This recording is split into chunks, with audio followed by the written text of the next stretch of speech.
Good afternoon, students. Today we will discuss about the nuclear fission. Topic number second, unit number 8. हमने पहले बहुत सारी चीज़ें discuss की हैं, जैसे कि न्यूक्लियस का साइज़, उसका न्यूक्लियर डेंसिटी हमने पढ़ी थी. ठीक है, साइज़ के बारे में डिस्कस किया था. न्यूक्लियर स्ट्रक्चर हमने पढ़ा, आइसोबार, आइसोटोन्स, उसकी क्लासिफिकेशन हमने पढ़ी. आज का जो टॉपिक रहेगा दैट इज़ न्यूक्लियर फिजन. एक होता है न्यूक्लियर फ्यूजन, एक होता है फिजन. फिजन के बारे में आज डिस्कस करेंगे. तो चलिए, सबसे पहले जो कॉमन डेफिनेशन इसकी है वो हम लिखने जा रहे हैं यहाँ पे, जो बुक के अंदर आपको ईजिली मिल जाएगी.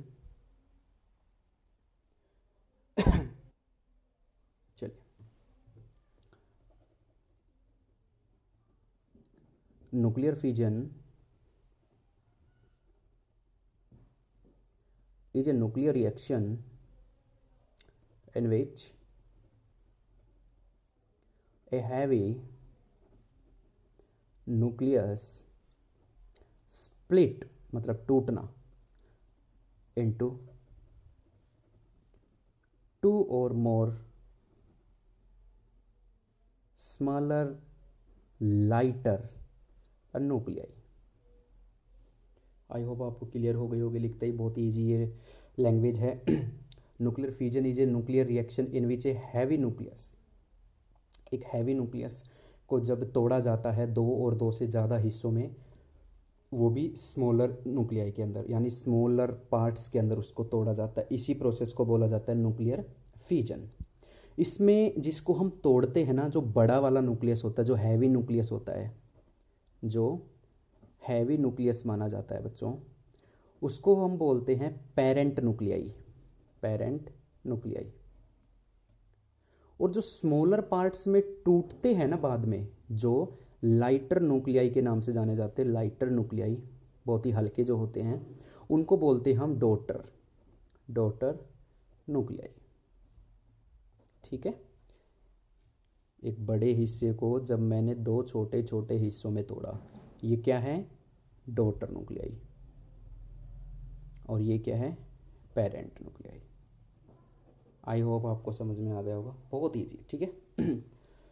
फिजन के बारे में दो तीन ऐसी बातें बताई गई हैं जो मैं आपके साथ शेयर करने वाला हूँ यहाँ पे. सबसे पहला स्टेप, जो मोस्ट इंपॉर्टेंट स्टेप होता है, that is the most of the fission or binary. Binary fission होते हैं.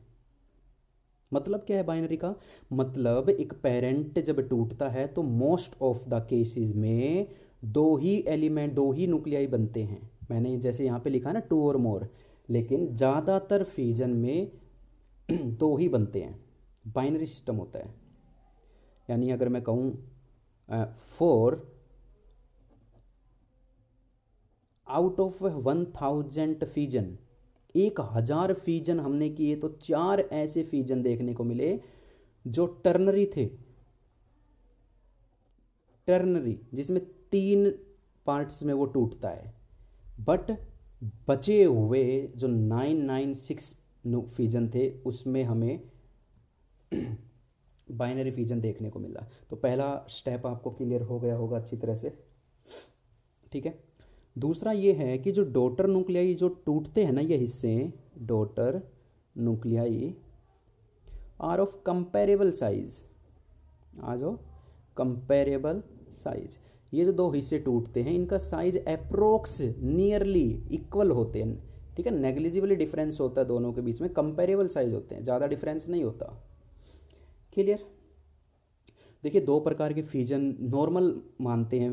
क्वांटम फिजिक्स में दो प्रकार के फ्यूजन देखने को मिलते हैं हमें. एक फ्यूजन होता है हमारा स्पॉन्टेनियस. स्पॉन्टेनियस फ्यूजन जो होता है वो नेचर के अंदर अपने आप होता रहता है, खुद से होता है. क्लियर है? समझ रहे हो? जो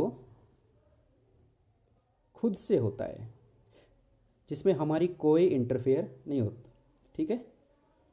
और एक फ्यूजन माना जाता है इंड्यूस्ड फ्यूजन, जो हम पढ़ आगे की तरफ हम करेंगे. जितने भी पार्ट्स हमारे बचे हुए हैं इस टॉपिक से रिलेटेड, सारे इंड्यूस्ड फ्यूजन से अंडर आते हैं. जो अपने आप स्टार्ट नहीं होते, जो अपने आप नहीं टूटते, जिसको स्टार्ट करना पड़ता है, जिसको स्टार्ट करना पड़ता है।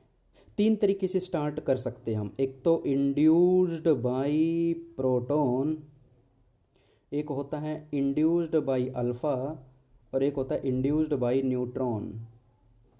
ये 3 ऐसे फैक्टर हैं जिनसे हम फ्यूजन को स्टार्ट कर सकते हैं, जिनसे इस हिस्से को तोड़ा जाता है। ये 3 ऐसे फैक्टर हैं जिनकी हेल्प लेके हम इसको तोड़ते हैं। बट जो हमारे सिलेबस में जो हमें पढ़ना है वो है तीसरा फैक्टर, बाई न्यूट्रॉन। अब आगे जो मैं डिस्कस करूँगा सारे के सारे न्यूट्रॉन्स की फ्यूजन जो होगा वो न्यूट्रॉन की सहायता से होगा। कहने का मतलब होता है ना कि इंड्यूस्ड फ्यूजन वो होता है जो अपने आप से नहीं होता। जैसे गली में कोई कुत्ता बैठा है तो वो अपने आप नहीं काटता जब तक आप उसको छेड़ते नहीं है। जैसे ही आपने एक बार छेड़ा वो आपके ऊपर अटैक करेगा। वही सिस्टम इसमें चलता है। यही एग्जाम्पल, बहुत ही कॉमन एग्जाम्पल मैंने आपको दिया है। ये आप कुछ भी कह सकते हो। कोई चीज़ आपको तब तक नुकसान नहीं पहुंचाएगी तब जब तक आप उसके साथ छेड़खानी नहीं करोगे, हरकत नहीं करोगे, अपने वाली दिखाओगे नहीं कि हाँ मैं ऐसा हूँ, तब तक वो आपको कुछ नहीं कहेगी। तो फ्यूजन में भी ऐसा ही होता है, जब तक फ्यूजन नहीं होगा तब तक हम उसको छेड़ेंगे नहीं। तो किस तरीके से ये फ्यूजन होता है और कौन उसको छेड़ेगा, तो ये न्यूट्रॉन छेड़ेगा। ये वाला सिलेबस में हमारे ये पढ़ना है हमें, ठीक है। तो आई होप इंट्रोडक्शन पार्ट समझ में आ गया होगा आपके। चलिए अब आगे की तरफ बढ़ते हैं।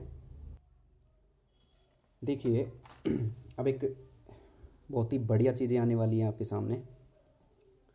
जो ये न्यूट्रॉन हम लेंगे ना, जिसके साथ छेड़खानी करनी है हमने, तो हम किसको तोड़ने वाले हैं? जो पेरेंट न्यूक्लियाई है वो हम लेते हैं फिजिक्स के अंदर, इन क्वांटम फिजिक्स में जो सबसे बेहतरीन एग्जाम्पल माना जाता है रेडियो एक्टिव एलिमेंट।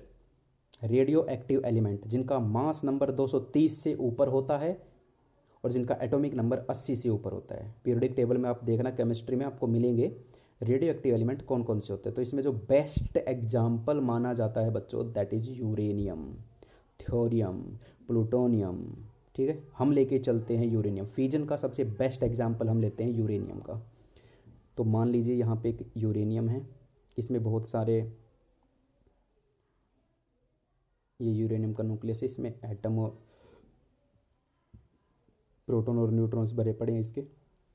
यहाँ एक न्यूट्रॉन है, क्या है यहाँ? न्यूट्रॉन।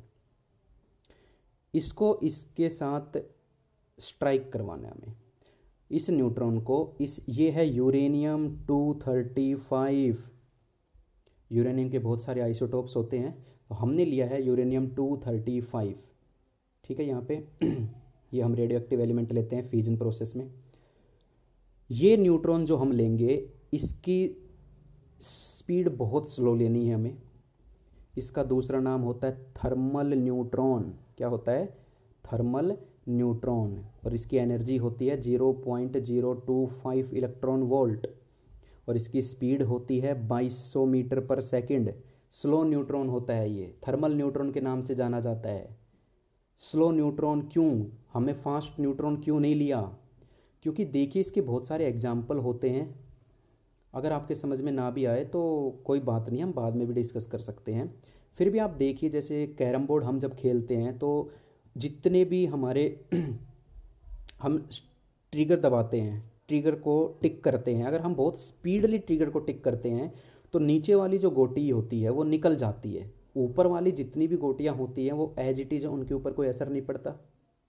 अगर हम स्लो धीरे से स्ट्राइकर को मारते हैं तो सारी वो क्या करता है कि जैसे ही वो गोटियों को स्ट्राइक करता है सारी टूट जाती हैं, गिर जाती हैं, सारी तोड़ फोड़ हो जाती हैं।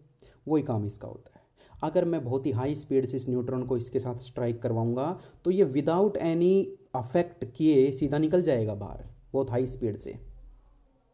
इसलिए ये धीरे धीरे जाएगा, अंदर लोगों से मिलेगा, घुलेगा, फिर उनको तोड़ेगा धीरे धीरे। क्लियर है? तो जैसे ही ये न्यूट्रॉन इससे स्ट्राइक करेगा, क्या सिचुएशन देखने को मिलती है हमें? ये हो जाएगा यूरेनियम 236। ये 235 था, ये 236। क्यों? क्योंकि न्यूट्रॉन का सिंबल क्या होता है बच्चों? ये, ठीक है, ये होता है 92। तो 92 प्लस 0 92 और 235 और 1 236। ये अनस्टेबल स्टेट में आ चुका है। क्या है ये? अनस्टेबल।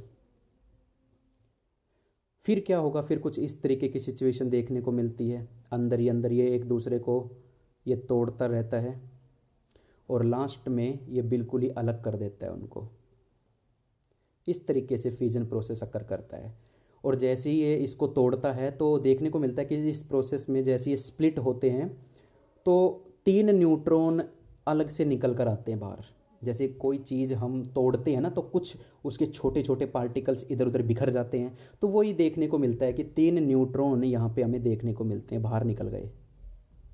और इन दोनों का जो साइज़ है ना वो कंपेरेबल साइज़ है, जैसे कि मैं पहले ही बता चुका हूँ, कंपेरेबल साइज़ होता है। क्लियर है? क्लियर है। इसका देखो एक एग्जांपल देता हूँ मैं। जैसे बहुत ही स्ट्रॉन्ग आपकी क्लास है, बहुत ही एकता उसमें है, आपका एक फ्रेंड सर्कल है बहुत प्यारा सा जो कभी नहीं टूट सकता, आप ऐसा मानते हो। लेकिन एक सेशन में एक ऐसा फ्रेंड आया, न्यू एडमिशन आया, बैठा, 1-2 महीने आपसे बातचीत की, धीरे धीरे आप देखते रहोगे कि उसने आपके ग्रुप को तोड़ना स्टार्ट कर दिया है। उसकी चुगली उसके सामने कर देगा, उसके उसके सामने, मतलब इस तरीके से चुगली चाटे करते हुए धीरे धीरे आपका ग्रुप में फूट डाल देगा।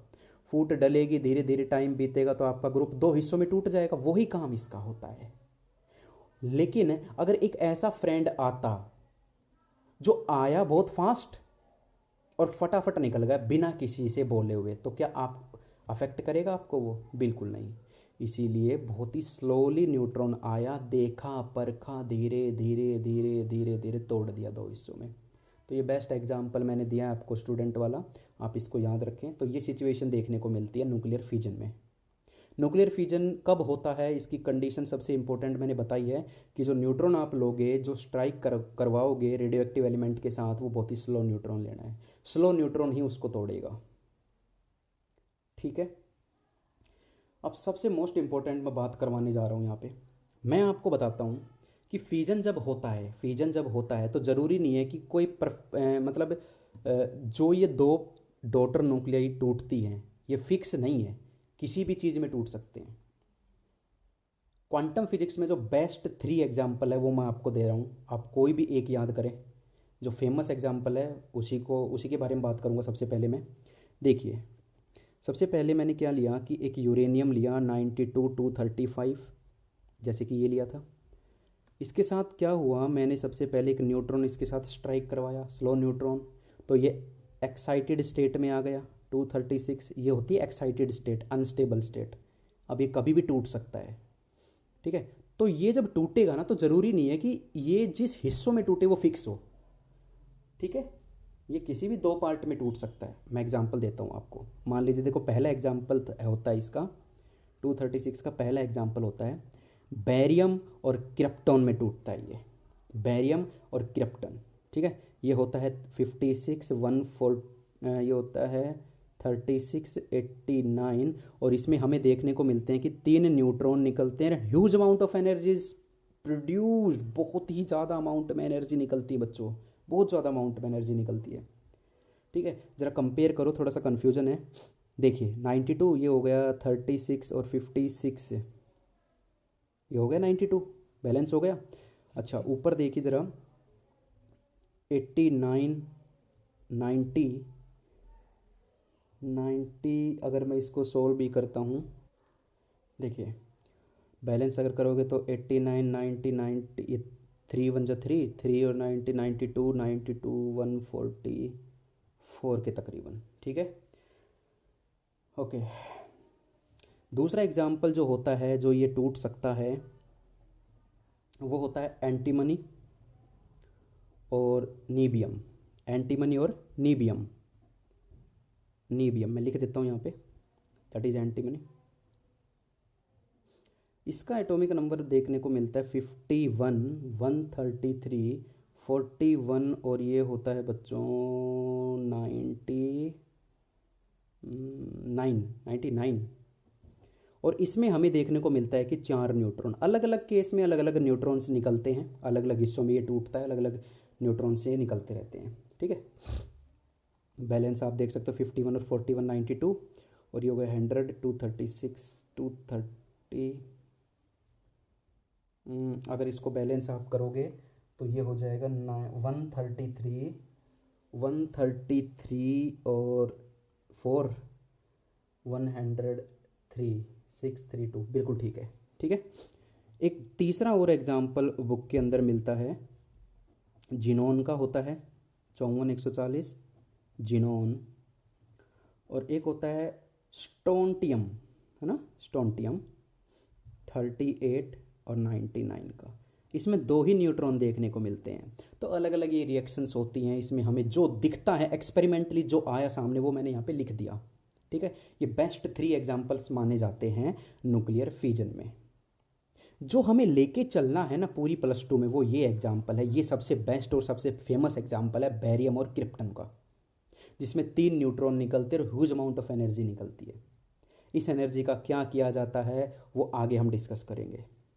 फिलहाल आपको ये पार्ट समझ में आया न्यूक्लियर फिजन का। देखो न्यूक्लियर फिजन होती क्या है, एक भारी भरकम न्यूक्लियाई को 2 हिस्सों में तोड़ना।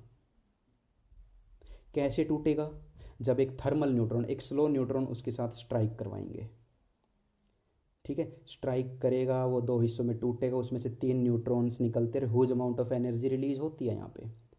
ठीक है, और ये फिक्स नहीं है कि बेरियम और क्रिप्टॉन ही निकले, और भी बहुत सारे पार्ट्स होते हैं जो निकलते हैं इसको टूटने पर।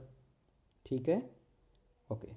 तो आई होप आपको ये फर्स्ट पार्ट, मैं धीरे धीरे चलूँगा, न्यूक्लियर फिजन भी बहुत ज़्यादा डिटेल में मैं करवाने जा रहा हूँ यहाँ पे, तो धीरे धीरे करेंगे। ये फर्स्ट पार्ट आपको आई थिंक यहाँ पे समझ में आ गया होगा। नेक्स्ट हम इसकी एनर्जी की बातें करेंगे और चेन रिएक्शन की बात करेंगे। तो आज के लिए इतना ही। इसको रिवाइज कीजिए 2 या 3 बार ज़रूर देखिए। नोट्स मैं आपको प्रोवाइड पहले ही करवा चुका हूँ। तो थैंक यू सो मच।